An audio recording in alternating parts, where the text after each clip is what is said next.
syarat ini adalah ya memang harus kita berikan sampai dengan tadi balik itu apa aja, banyak macamnya ya kan. Salah satunya penanaman tauhid.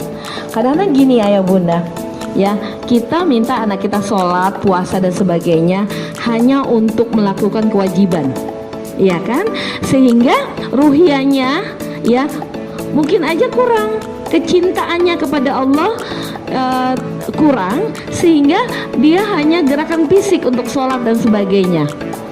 Nah ternyata kalau seperti itu terjadi apa, seperti kayak pemaksaan, kamu harus melakukan ini, kewajiban.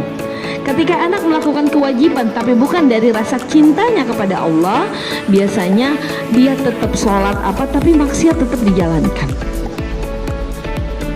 karena bukan rasa cintanya. Makanya ketika nanti ayah bunda ikutin di kelas PPA for Kids, insya Allah nanti kita tanamkan tauhid ke dalam dirinya. Selalu dihadirkan Allah dimanapun anak itu berada. Anak yang tadinya takut tidur sendiri, anak yang seperti apa, insya Allah ketika dia hadirkan Allah dimanapun dia pergi, dia akan gak takut lagi. Anak saya yang pertama yang ke Turki itu ya pulang waktu itu sendiri ya, waktu itu umurnya belum 17-16 tahun ya, karena tahun lalu. Jadi kenapa bunda bisa jemput bulan Desember?